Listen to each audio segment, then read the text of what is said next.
ኢራን የአሜሪካ ድሮን ላይ የወሰደችው አስደናቂ እርምጃ፣ በአሜሪካና በኢራን መካከል የጀመረው አስፈሪው ፍጥጫ። ከሰሞኑን አሜሪካ እጅግ አስገራሚ የተባለና የየመኑ ሁቲ ያዳክማል ያለችውን የአየር ጥቃት ፈጽማ ነበር። ታዲያ ሁቲዎችም ያጸፋ እርምጃ ወስደው ነበር። አሜሪካ ከዚህ ጀርባ ኢራን አለች፣ ይህ ደግሞ የማይፈለገውን አደገኛ ጦርነት እንዲቀሰቀስ ምክንያት ይሆናል በማለት ስትዝት ነበር። በዚህ ሁሉ ውጥረት ውስጥ ታዲያ ኢራን ማንም ያልጠበቀውንና የኢራንን አቅም ያሳየ እርምጃ በአሜሪካ ላይ ወስዳለች። በሌላ በኩል ደግሞ አሜሪካ የሁቲዎች እርምጃ ከቀጠለ ኢራን የእሳት ጨዋታውን በገዛ ፍቃዷ እንዳስቀጠለችው ትቁጠረው ስትል አሜሪካ ማስፈራራቷ ታውቋል። ከአስገራሚ የኢራን እርምጃ እስከ አሜሪካ ዛቻ ያለውን ሁነት በትንታኔ እንመለከተዋለን።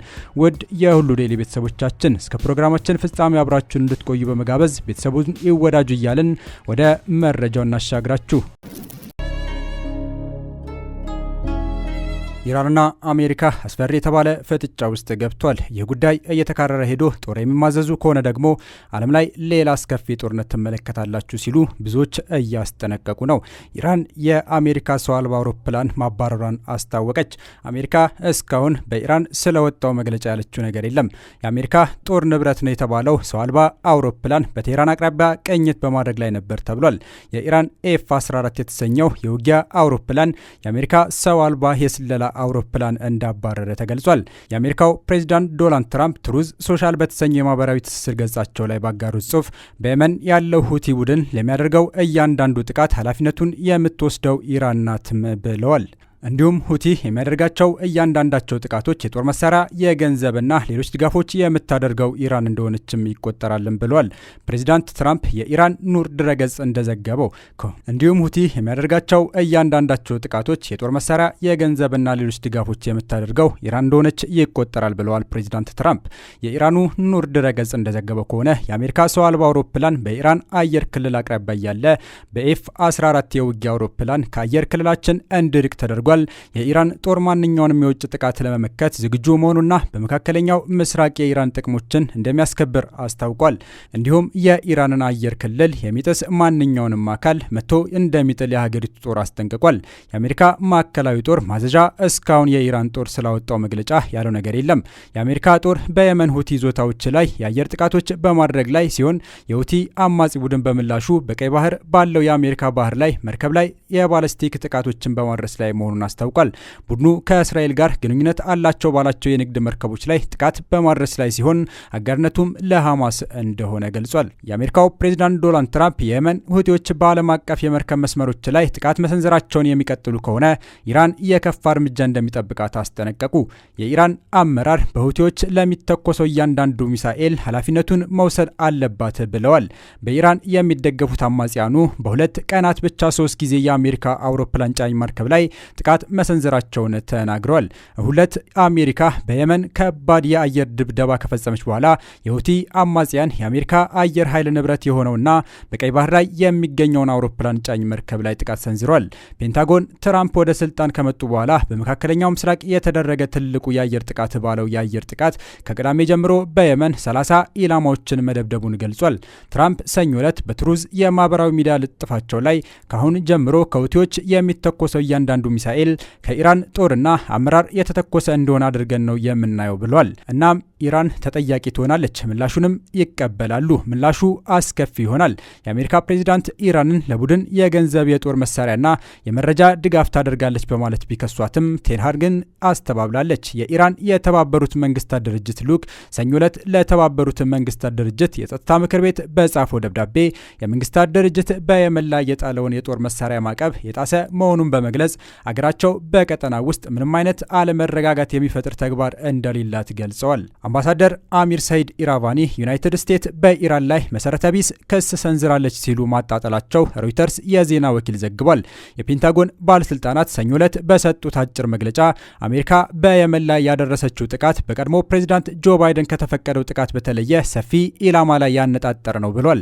ሌተናል ጄኔራል አሌክስ ግሪንኮቪች እንደተናገሩት የሁቲ ሰው አልባ አውሮፕላን ባለሙያዎች በኢላማው ውስጥ ከተካተቱት መካከል ናቸውም ብሏል። አክለውም በሰላማዊ ሰዎች ላይ ጉዳት ስለመድረሱ ምንም አይነት ተጨባጭ መረጃ የለም ብሏል። ዋሽንግተን በበኩሏ ከሟቾች መካከል አንድ ቁልፍ የሁቲ ሰዎች እንደሚገኙበትም ተናግራለች። ቡድኑ በዚህ ጉዳይ ላይ ምንም አይነት ማረጋገጫ አልሰጠም።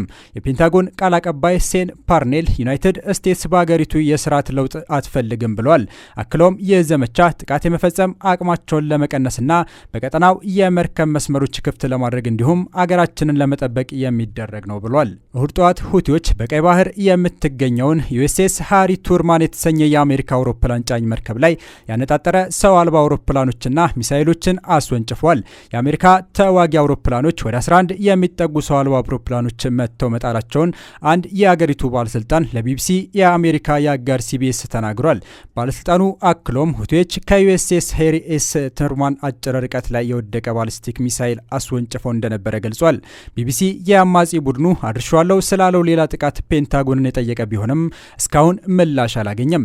ሰኞ ዕለት የፔንታጎን ባለስልጣናት የሁቲ አማጽያን መርከብ ላይ ያነጣጠረ ሚሳይል ቢተኩሱም ከኢላማው 160 ኪሎ ሜትር ርቆ መውደቁን ተናግረው ውጤታማ አልነበረም ሲሉም አስተባብሏል። አሜሪካ ባለፈው ቅዳሜ በኢራን በሚደገፉት የሁቲ ታጣቂዎች ላይ መጠነ ሰፊ የአየር ጥቃት የጀመረችው በቀይ ባህር በሚንቀሳቀሱ መርከቦች ላይ የሚደርሰውን ጥቃት ለማስቆም ነው።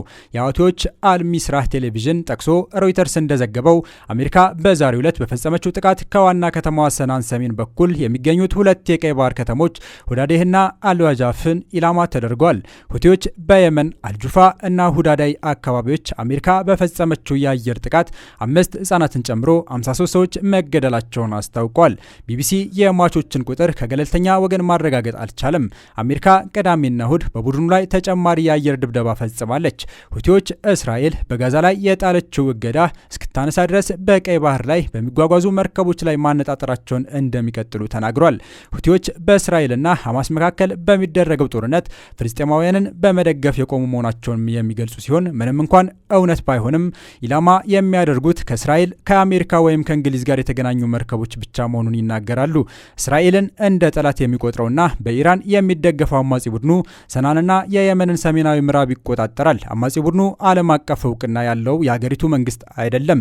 ኢራን አሁን ላይ ከምንጊዜውም በላይ እጅግ መጠንከሯ የአሜሪካው ፕሬዚዳንት ዶናልድ ትራምፕ ተናግረው ነበር።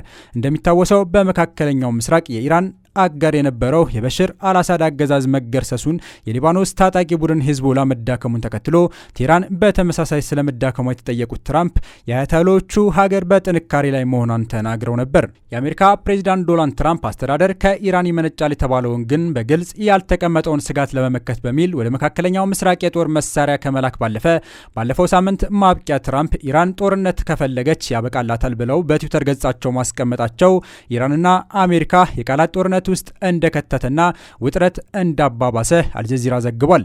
በኢራን የሚደገፉ የታጠቁ ቡድኖች በኢራቅ ይገኛሉ፣ ጥቃት ሊያደርሱ ይችላሉ በሚል ስጋቷን ከገለጸች በኋላ በኢራቅ ዋና ከተማ ባግዳድ ግሪን ዞን በሚባለው በርካታ የመንግስት መስሪያ ቤቶችና የአሜሪካ ሚሽንን ጨምሮ በርካታ ኤምባሲዎች በሚገኙበት አካባቢ ሮኬት መተኮሱም ተሰምቷል።